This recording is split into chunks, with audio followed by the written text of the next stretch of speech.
Memorabilia at Cleveland Stadium has been going on all day. It started early this morning, and News Channel 5's Alan DePietro has attended most of the auction. And Alan has everything wrapped up out there. Lorna, they finished up here about 5:45, a few minutes ago. But you know, this has been a wacky auction.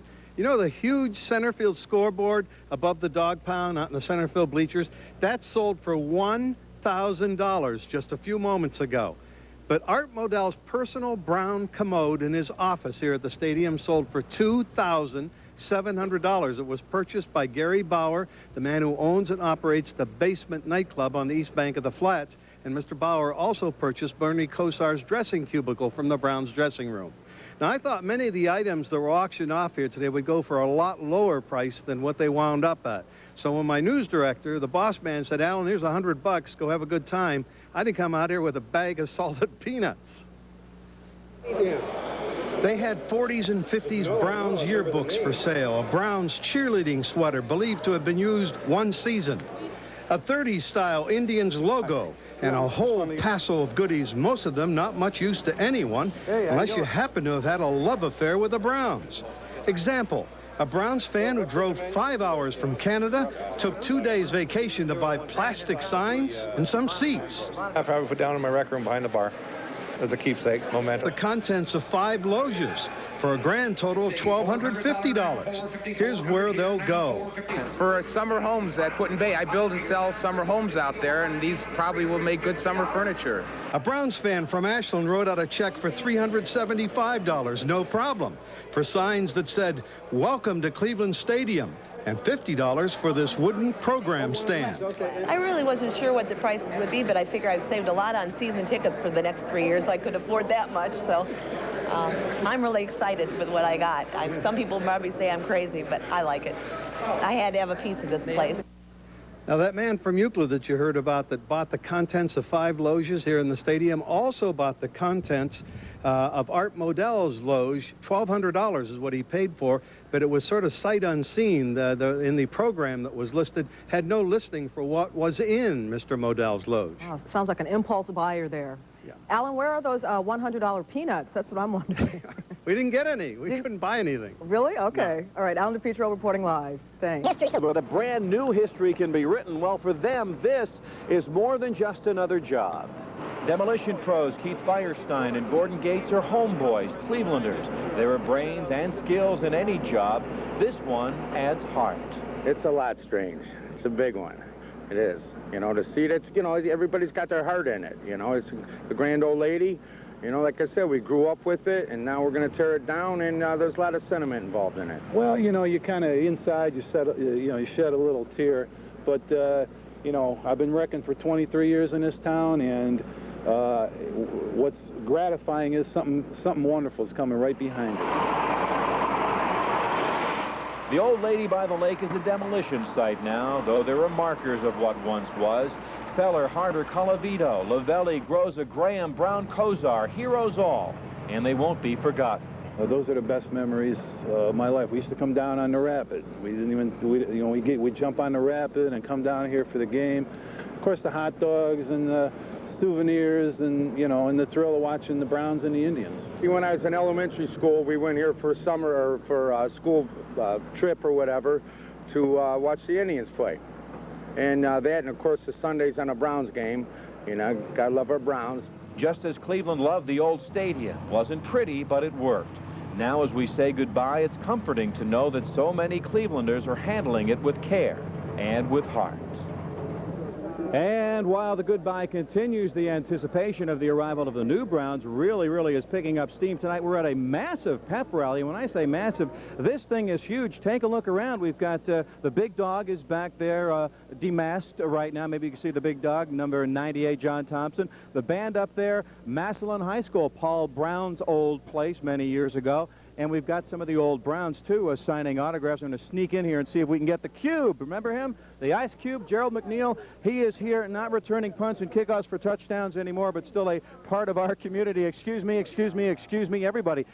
Cube, how you feeling today? What do you think about saying goodbye and the anticipation of the new place? Well, I have to say, it's a great significance today because I tore down the old stadium a little bit earlier, and we're going to have a great kickoff event down here. And I'm excited. Well, look how many people are out. I'm surprised. I guess a little bit surprised on how many people showed up, but not surprised in this city. This is a great city for football. Man, this small played so many years and so well, and you still look terrific. Good to see you again, the Cube. All right. Mark, that is it from here. From now, it'll be going on here for another hour or so. This massive rally here in Playhouse Square. Playhouse Square, did I say Playhouse Square? I meant to say Tower City, honoring the Browns of days gone by and the Browns of the future as well. That's right. All right. It looks like a great event. And from one homeboy, it is a great old lady. It sure is. All right. Take Thanks. care. Now, when the old stadium was completed in 1931, it had the largest seating capacity of any outdoor stadium in the world. The first event was a heavyweight boxing match. The Indians split their home games between the stadium and Old League Park until 1947. Cleveland tried to bring the 1936 Summer Olympics to the stadium, but lost out to Berlin. Well, are much more cleared away right now because the fire crews have taken care of everything. But a little bit earlier, this is what Cleveland Municipal Stadium looked like. Now, of course, you know that last Monday morning, they started the demolition of the stadium, and demolition crews were on the scene doing their regular business today here when one of the demolition crew was the worker was cutting steel with a torch. Now, a spark from that torch hit some tar paper, and the fire quickly spread. Now, there's a lot of wood here in the stadium, and that's what fed the fire. In fact, we're told both an upper deck and a lower deck of those wooden seats caught fire in sections 22 and 23. Now, if you're wondering where that fire is in the stadium, it's in a section of bleachers in the vicinity of where the old Indians dugout was along first base there. Now, when we arrived on the scene, we caught up with an eyewitness who said he saw it all happen.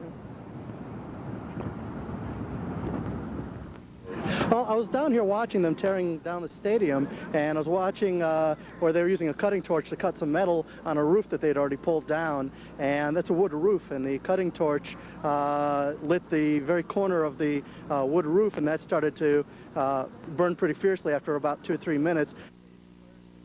That's right, the fire definitely tore through here pretty quickly. Now, it's pretty sad because last week we had done many stories on the demolition of the stadium. People were very sad to see the stadium be torn down, but a lot of the witnesses that we talked to today said there was nothing more sad than actually watching fire bring some of the stadium down today. So we'll definitely bring more information to you as it becomes available, but the fire is out right now, and we'll have more coming up at 6. Stephanie, I would imagine some precautions are going to be taken so this doesn't happen again. I'm not sure. We'll definitely find out. All right. Let you know. Great. Thank Bye-bye. you. Thank you. From high above, it looks like a bomb has rocked the old stadium. But the only weapons here are cranes and tractors. Since Monday, there's been a vigil of sorts. Fans watching the Cleveland landmark come crashing down, piece by piece. Security's been beefed up to keep fans out of the old stadium, but some people have torn down the fences to get inside. What are they looking for? Well, to take home a piece of history. At first, he was telling everybody to get back, talking about I'm gonna go to jail. Thomas is among fans beating the odds of being arrested for trespassing. Why risk jail time for stadium bricks? I'm a true Cleveland fan. This is my hometown. What can I say? Obviously, they think it's a big deal. They're really excited about getting a brick. I see nostalgia. For me, a picture is sufficient. You can't come on this side of the barrel. But police are in no mood to hear about stadium loyalty. They're more concerned about safety. Dangling sections of the stadium pose a risk to trespassers. We understand that they want to come down here to see this stadium, but we're concerned for their safety. We're getting complaints of the people crossing the barricade. While crews continue to work on the inside, new fences are going up on the outside. Problem's they've just been sending the kids in to get the bricks, you know, and they're worried about some of the kids getting hurt. Stadium demolition continues through March. Mike DePasquale, Fox 8 News, Cleveland. A word of warning from the city tonight: if you're caught trespassing on stadium grounds, you could face 3 days in jail and up to a $250 fine. Now, if you really want a stadium brick, City Hall will announce a plan how to buy them sometime next week. City on the Lake gets a facelift. The demolition is now underway. I'm very sad. Very unique. I always remember going with my dad. I miss those times a lot. But that's where I have my memories. It's more than just a stadium. It's a barometer of life in Cleveland. Demolition began shortly after 9 this morning. And you're looking at a live picture right now from the shores of Lake Erie. It was a home for baseball, football, and now the wrecking ball. Among a handful of people there to witness the first crack of the wrecking ball was Channel 3's Joe Mossbrook. At the timing of a military maneuver, officials of Demco Incorporated gave the signal to begin. The wrecking ball operator lined up his crane and cracked the ball into the brick wall near the dog pound. Other members of the 50-man crew began eating away at the east end of the giant horseshoe. They decided not to use explosives because of possible damage to nearby buildings and sewers. The demolition has already suffered a $20,000 asbestos delay, but the mayor says it is on time and on budget. In a project in which we are tearing down a building that's more than 60 years old, going on a site that has not been uncovered for almost 70 years, there are going to be more surprises. The mayor says much of the broken concrete from the stadium will be used to build possibly 2 fish-attracting reefs in Lake Erie. Almost everybody who came by to watch had a camera. Others just drove by, getting a quick glimpse of the end of an era in Cleveland history. According to the schedule, the demolition is expected to continue until the end of March. Then work begins on a new football stadium, scheduled to be ready for the 1999 season. Joe Mossbrook, Channel 3 News at the old Cleveland Stadium. Demco Incorporated, a Buffalo firm, submitted the low bid of $2.8 million for the demolition. It plans to work 2 or 3 shifts a day to get it done by the end of March. The company president says the only challenge is Cleveland's unpredictable weather, and boy, that will be a big challenge, as we know. After 65 years of history, it's hard to say goodbye to Cleveland Stadium, but everyone who's been there has their own special memories. Our Tom Barris has one more look at the great events on the field and a few personal moments, too. The wrecking ball swings to the future and the past. The Lady on the Lake began as a dream on landfill. It went up in just 1 year. It never hosted the Olympics Cleveland wanted, but it staged championship fights and patriotic rallies. It became an outdoor church for huge religious events. It helped make Cleveland the rock and roll capital. And it was a house of sports thrills, great plays, and heroes. But to some people, the stadium meant even more. Noah Haley came to remember what happened to him at a 1946 Indians game. What I remember most was to meet my wife. Of course, she's passed away now. Ron Kuntz probably shot more pictures of Municipal Stadium events than anyone. 43 years worth. The end's hard to watch. Even though it does hurt, I don't know how many more years I have as far as shooting, and I don't even really care about the new stadium. Dick and Renata Knuth remember 10 years working concession stands. That's my heartache. It's wonderful time serving the fans. The stadium's already had teary final scenes for the Indians and the Browns, but for some fans, today was a painful last ride. It's very hard.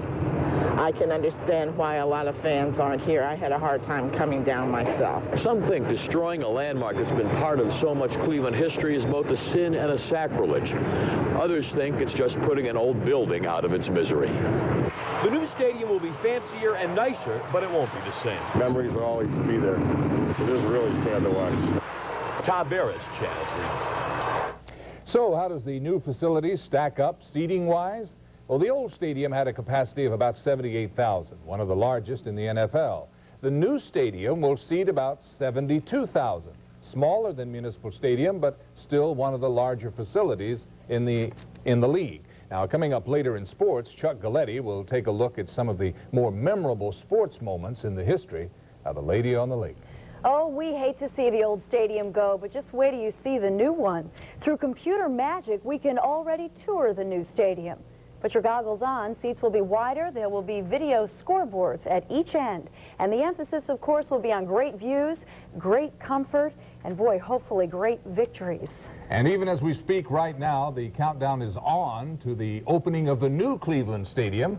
It's about to get underway. It already is underway, actually. And let's check in live at Tower City Center, where things should be are unfolding as we speak. The countdown to kickoff celebrates the fact that for the next 999 days, every day is Browns Day. Channel 3 Sports Director Jimmy Donovan is down there for the festivities, and I can't see Jimmy there now, but he'll join us anyway, live with much more coming up in sports. So the official countdown is on. Pay no attention to the man behind the curtain, right? There's Jimmy. Wrapping up our top story, it took 1 year to build Cleveland Stadium. It was completed in July of 1931 at a price tag of $3.5 million. The new stadium will cost well over $200 million and will take about 2.5 years to build. The old stadium opened July 3rd, 1931 with a heavyweight fight between Max Schmeling and William Young Stribling. The last sporting event was the game between the Browns and the Bengals, December 17th, 1995. Don't remember the first, but I remember. Now the final gun has sounded. The walls begin tumbling down at the old stadium. We'll have expired on the game clock has expired on the old stadium on the lakefront. At 9 this morning, the wrecking ball began to swing, and the old stadium walls and lots of memories began to tumble to the ground. Demolition on Cleveland Stadium is underway. Fox 8 News reporter Mike DePasquale is at the stadium site, and he joins us to tell us what's been happening this morning. Mike? Well, Dick and Lori, there have been plenty of memories to go around this morning for hundreds of fans. Right now, crews behind me have taken a lunch break from bringing down the old before construction of a brand new stadium begins next spring. So let's go back to earlier this morning for the sights and sounds marking the beginning of a new era in Browns history. With every whack of the wrecking ball, every bite of brick and steel, this was the beginning of the end for a Cleveland landmark. I see you a little teary-eyed right now. Well, it's tough. You know, spent a lot of time down here, you know, with my dad and then with my, you know, just growing up coming out of the stadium. This is the life of Cleveland as far as I'm concerned. It's just very sad. A lot of happy and exciting memories, especially with the Browns, more the Browns than the Indians. It's just a sad day, I think. Most diehard Browns fans knew this was coming. The most rabid of fans, those who made Cleveland's Dog Pound the most famous bleacher section in all of the NFL. But knowing that time had run out on the old stadium didn't make this day any easier to accept. It's like coming to a funeral, but it was important to me. This is history being made. It's 11 o'clock as crews continue to pound away, pry open sections of what was once the House of Thrills. At the same time, Cleveland Mayor Michael White once again reaffirmed the city's commitment to bring the roar of Browns football back in 1999. We've got an ironclad contract that says this firm will be done by March 31st, 1997. They confirmed to us again today that they are on time, on schedule, and on budget. We are now showing you a live picture of what crews have accomplished so far this morning. Gaping holes behind the old Dog Pound section, the scoreboard toddling a little bit, we're told, about to come down soon. One thing about what the mayor emphasized, first of all, he was talking about directly about the asbestos problem that had reoccurred more than they anticipated. But again, the schedule is right on the mark, and beginning today, as you can see behind me, the wrecking ball and crews have taken shots at the old stadium, bringing it, marking the beginning of it coming down. We want to go just give you a couple quick stats here of history that was made here. Some of the largest crowds ever at Cleveland Stadium. 1948, a World Series game, 86,288. That's the largest crowd ever inside the old stadium. The first Monday night crowd, 85,703. That was in 1970 for Browns football. And the largest concert crowd, 82,837. Back in 1978 by the Rolling Stones. Dick and Lori will be here throughout the day following the progress of crews, and we'll have more live reports throughout the day to show all of you what is happening here that really marks the beginning of a new era in Browns football. That it does. Thanks, Mike. All right, Dick. Here's the timetable now on the stadium demolition that began today, and the new construction, too. The old stadium should be torn down by March. The new football stadium should be completed by the 31st of July, 1999. And the first exhibition football game, they already have a date, August 21st, 1999. Beginning of the end for the lady on the lake. The wrecking ball smashed into the Dog Pound this morning, signaling the end of an era. More than a dozen Browns fans turned out to say goodbye. Some recorded the moment with video cameras, while others marked it with tears. It's a sad day in history to see the stadium come down. I mean, I remember since I've been little coming to the games, just a big supporter of the Browns, and watching the Dog Pound come down. It was just sad. And the demolition is expected to take 4 months. Well, the end of Cleveland Municipal Stadium ends 65 years of memories.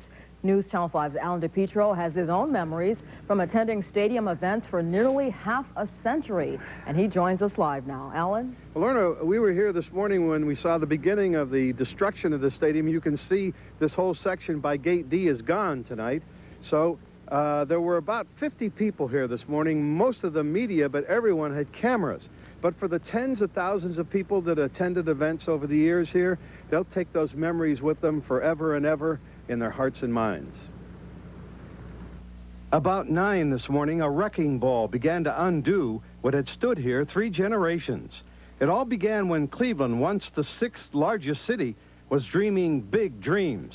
To create a foundation for the new stadium, 300,000 carloads of fill material were dumped into the lake between 1920 and 1930. The $2.5 million stadium was supposed to look like this. But in order to cut costs, brick replaced stone, and no pile foundation was laid under the center field bleachers. 2,500 piles made of wood and concrete were driven into the earth to provide a solid but expensive foundation. In only 370 days, Cleveland Stadium was completed. In this corner! And the very first event ever held was in July 1931 for a pro boxing match. When Cleveland Stadium opened, its seating capacity was among the top 5 stadiums in the country. In 1970, the Browns hosted the biggest football crowd in stadium history. The largest Indians crowd was at a 1948 World Series game. Largest rock concert crowd came in 1977 for Pink Floyd. In 1946, Cleveland's largest high school football crowd, Dominos Nobiscum, and the all-time stadium crowd attended a 1935 religious conference. In its 65-year existence, Cleveland Stadium hosted numerous firsts and lasts. On this very day 45 years ago, this lanky Browns player became the first and only footballer to score 6 touchdowns at the stadium. I watched Dub Jones perform his magic from the 50-cent end zone seats, which would later become known as the Dog Pound. The first black ball player in the American League, Cleveland's Larry Doby, made his major league debut in 1947. And the last time the Indians won the World Series was in 1948, knocking off the Boston Braves. The last time the Browns won an NFL championship was in 1964. I took it all in from the enclosed end zone upper deck. The Browns have accomplished what the experts said could not be done. They beat and shut out the Baltimore Colts 27-0. And we don't have time to fully explain about the midget auto racing held at the stadium, nor the Cleveland Orchestra concerts, or the time the Beatles played here in 1966, or the movies filmed in the stadium, or the circuses held on its playing field. But somewhere in the deep recesses of many minds will live memories of the big stadium by the lake. So now we come to the end of an era, but the beginning of a new century a few years away, and by 1999, the Browns will have a brand new stadium seating 72,000 people here, and perhaps hosting a brand new outdoor soccer team. And Alan, thanks for the trip down memory lane. That was great. Thank you. Ted? And as the stadium comes down, the clock is also ticking down to the new Cleveland Browns' first game. Can you imagine that? Yep, people are talking about it right now. The countdown to kickoff celebration is underway right now, in fact, down at Tower City. Browns alumni and Hall of Famers are taking part in all the festivities. Tickets are being given away to the first preseason home opener in August of 1999. Well, I want to see that. That guy's going to be there, too, in the new version of the Dog Pound. A giant video wall is also sending out a special message to Browns fans everywhere. Well, sports at Tower City, we begin the countdown to the NFL returning to Cleveland, 999 days away. And now that the old stadium is coming down, what were some of the great memories? There are many. Sports is next. The return of football here in Cleveland, and that first game will be coming up August 21st, 1999. The brand new Browns in a brand new stadium, 999 days away. Channel 3 proud to be a sponsor of the countdown to kickoff here today. Well, that's what lies ahead. In a brand new stadium we'll be playing at that time. But what about the old stadium? You've seen it start to tumble down, but the memories will never tumble down. Here's Chuck Aletti. And thank you so mind. Thanks for the night in '81 when baseball's all-stars returned after the strike. And, of course, no one forgets May 30th, '77 when the Eck didn't allow a hit. And 4 years later when Large Lenny was perfect against the Jays. How about that hot night in '74 when beer was real cheap? I think a lot of fans would like to forget that. Cleveland, though, rose again in '75 when they named the first ever black manager who hit a homer on opening day. There was one championship back in '48 when Rapid Robert and the Tribe whipped the Braves in 6. As for Browns fans, even though they had to fight through the snow, they had more than their share of championships thanks to the coaching of Paul Brown and the running of Jim Brown. Even Art Modell won a championship back in '64. I say this with humility and with deep appreciation. I'm so grateful. The Cardiac Kids took us to intensive care, losing on the famed Red Riot '88, while a young Bernie Kosar took us back to the brink, beating the Jets, only to see John Elway pull off the drive. Mark Jackson. Nevertheless, even when things got bad, Browns fans were still the best in football. Chuck Coletti, Channel 3 Sports. Thanks, Chuck, but now it's time to get a little personal about some of the Browns players who played in the old stadium and their memories. Cleo Miller, Mike Pagel have joined me right now here at Tower City, part of the Browns alumni, which remains so active in bringing football back here. Cleo, I asked you to rehearse this now. Your favorite memory? You know, I have to say that my favorite memories came in the 1976 seasons when I just came to the Cleveland Browns from the Kansas City Chiefs. Nobody knew who I was. My name was Cleo Miller. They thought I was a woman, and some thought I was all kinds of things. But when I got on that football field and I began to perform and people saw what I could really do, all the cheering and the thrills and everything else, it made it all worth the while. And, I mean, it was just great just to be able to be a starter and see how those fans really cheered me on and accepted me at that time. Mike Pagel? Probably the '88 third game of the season, Monday night against my old team, the Indianapolis Colts. That's right. Because I hadn't started a game here yet. You know, I played a little bit here and there, but the fans took me in like I was their guy for years and years and years, and support and was behind me, and we ended up winning that game very well. And there were many, many wins, too. So Cleo Miller, Mike Pagel have joined me here at the Avenue at Tower City. The countdown to the NFL kickoff has started. We'll have Cleveland State Akron highlights tonight at 11. Nice night over here. Judd and Don as they begin to look to the future. All right, Jimmy. 990.